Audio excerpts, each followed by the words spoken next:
মুসলমান নবীর আশিকের দল আল্লাহ বলেন ওয়াকরনা ফি বুয়ুতিকুন্না, তোমরা তোমাদের ঘরে অবস্থান করবে, ঘরে থাকবে। প্রয়োজন যদি হয় ঘর থেকে বের হইবা, প্রয়োজন সাপেক্ষে ঘর থেকে বাহিরে যাইতে পারবা, বের হতে পারবা, বাজারে যেতে পারবা। প্রয়োজনে তুমি চাকরিও করতে পারবা, যদি কিছুই করার না থাকে চাকরিও করতে পারবা। কিন্তু শালীনতা বজায় রাখিয়া, হিজাব পরিয়া, খাস পর্দা করিয়া আল্লাহ তাআলা বলেন নারীরা নারীদের ঘরে থাকবে। তবে বাস্তব কথা হলো, মূল কথা হলো, নারীদের ঘরেই আমার আল্লাহ অনেক কাজ রেখে দিয়েছেন। অনেক কাজ নারীদের জন্য ঘরের ভিতরে আছে। চিল্লে আওয়াজ দিয়া বলতে হবে ঠিক কিনা? নারীদের ঘরে অনেক কাজ। এজন্য আল্লাহ বলছেন ঘরে থাকাটাই তোমাদের জন্য উত্তম। কেন শুধু শুধু তোমরা পুরুষের কষ্টগুলো নিজেদের কাঁধে নিবা? তোমার রিজিকের ব্যবস্থা করবে, পাগলা ঘোড়ার মতো দৌড়াইয়া একজন পুরুষ তোমার রিজিকের ব্যবস্থা করে দিবে, তোমার ভরণ পোষণ দিবে, তোমার ক্রিম দিবে, মাথার তোমার তৈলের ব্যবস্থা করে দিবে, পেটের খাবারের ব্যবস্থা করে দিবে। তোমার যখন যা দরকার একজন পুরুষ ব্যবস্থা করে দিবে। ব্যবস্থা করে দিতে না পারলে তার শাস্তির ব্যবস্থা আছে। কথা বলেন ঠিক কি না? এখন অবস্থা হয়ে গেছে এই রকম, ওই যে যাযাবর মতো যাযাবর, আপনারা কি বলেন, যারা নৌকায় নৌকায় আগে থাকতো, নদীতে নদীতে নৌকায় নৌকায় থাকতো, এদেরকে আপনারা কি বলেন? বাইদ্যা আর বাদুন্নি। আজকে আমগো হালত হয়ে গেছে বাইদ্যা আর বাদুন্নিদের মতো, ওদের মতো আধুনিক হইলে হইছেন আর কি, কিন্তু দিন দিন আমরা ওদের দিকেই মনে হয় ওদের মতোই হয়ে যাইতেছে। কথা কয় না? বাইদ্যা এটা বেডা না বিডি? বাইদ্যা, বাইদ্যা পুরুষ। বাইদ্যায় থাকে নৌকায়, আর বাদুন্নিরা চারটা ভাতের জন্য মানুষের ঘরের দরজায় দরজায় ওই মাথার উপরে বোঝা নিয়া এগুলো বিক্রি করে, বাইদ্যার খাবারের ব্যবস্থা করে দেয়। কথা কোন ঠিক কিনা? আজকে আধুনিকতার নামে আমরা বাইদ্যা বাদুন্নি হয়ে যাইতেছি। কথা কয় না? নারীদের ভরণ পোষণের ব্যবস্থা তুমি করবা, আর যদি করতে না পারো বিয়ে করার অধিকার তোমার নাই।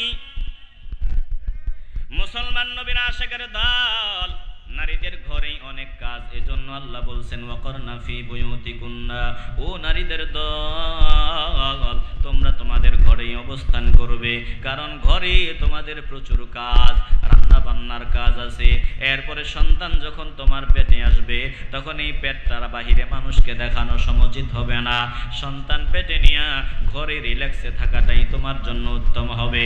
এরপরে সন্তান প্রসবের সময় রাস্তাঘাট তোমার জন্য ভালো জায়গা না। সন্তান প্রসবের সময় ঘরেই থাকাই তোমার জন্য উত্তম হবে। সন্তান প্রসবের পর 2টা বছর পর্যন্ত সন্তানকে স্তনের দুগ্ধ পান করাইতে হয়। ওই দুগ্ধ পান করানোর সময় তোমার জন্য রাস্তাঘাট উত্তম না, বরং ঘর তোমার জন্য উত্তম। তাইলে 2টা বছর পর্যন্ত, এরপরে সন্তান পেটে ধারণ করা, এরপরে আরো মহিলাদের মাসিক একটা ব্যাপার স্যাপার আছে।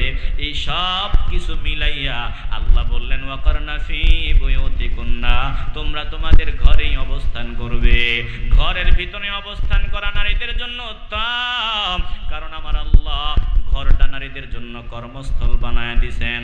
কিন্তু দুঃখজনক হলেও সত্য, আজকে ইসলামের দুশ্মন নাস্তিকের দল, বেঈমানের দল, ওরা আওয়াজ দেয় নারীদের জন্য মুসলমানরা নাকি নারীদের জন্য ঘর জেলখানা বানায় লাইছে। চিল্লায় এখন নাউজুবিল্লাহ। বলুন তো নারীদের ঘরে কাজ আছে না নাই? কাজ অনেক কম না? বহু কাজ, বহু কাজ।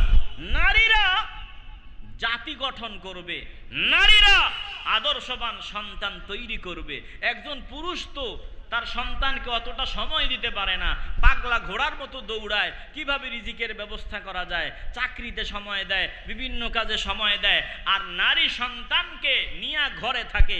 একজন মা তার সন্তানকে যতটা সময় দিতে পারে, একজন পুরুষ কি এতটা সময় সন্তানকে দিতে পারে? আসতে বলবেন না, জোরে বলেন। এই জন্য আজকে আমগো নারীরা সন্তানদেরকে সময় দেয় না, আর দিলেও ইন্টারনেট সহ সময় দেয়। বহু ফ্যামিলি এমন আছে ওই পাগলা তো বিদেশে গিয়ে জীবন কোরবানি দিয়া লাইতে আছে, দেশে টাকা পাঠাইতে আছে, বউ ভাবতেছে আমার ছেলে মেয়েদেরকে মানুষের মতো মানুষ বানাইতে আছে। কি মানুষের মতো মানুষ? সারাক্ষণ ইন্টারনেটে সাকিব ওই নাই, সাকিব খান আর ওই কি অপু বিশ্বাস টিশ্বাস যা আছে এইগুলার সিনেমা, বিভিন্ন সিরিয়াল, সারাক্ষণ এইগুলার দিকে মনোযোগী হয়ে এইগুলার দিকে তাকায় থাকে। আর সন্তানও মনে করে আমার আম্মা যেহেতু দেখতেছে, খুব দামি জিনিস দেখতেছে, আবার মাঝে মধ্যে নজর দিয়া দেখে মার কোনায়, চোখের কোনায় পানিও ঝরতেছে, ওই যে দুঃখের বিষয় আসলে চোখের পানিও ঝরতেছে। ছেলে মেয়েরা ছোটবেলা থেকে ওই বাপ মার অনুসরণ করে আর এগুলো খুব মনোযোগ দিয়া ছোটবেলা থেকেই দেখা শুরু করে দেয়। চিল্লায় বলেন ঠিক কিনা? আপনারা হয়তো শুনলে আশ্চর্য হবেন, 10-12 বছরের জওয়ান সন্তান, মাত্র 8-10 বছরের সন্তান মায়ের কাছে মোবাইল চাইলো, মোবাইল দেয় না, মোবাইল না দেওয়ার কারণে সন্তান ঘরের দরজা লাগাইয়া আত্মহত্যা করলো। এ মুসলমান ইমানদার, আগামী প্রজন্ম আমাদের বড় ভয়ঙ্কর অবস্থা। আজকে আমাদের মায়েরা সন্তানদেরকে সময় দেয় না, ইন্টারনেটে সময় দেয়। আরে মাদক আসক্তি আর কি, ইন্টারনেটের আসক্তি মাদক আসক্তির চাইতেও আরো বড় ভয়ঙ্কর আসক্তি। মুসলমান নবীর আশিকের দল, হৃদয়টা একটু নরম করিয়া দাও।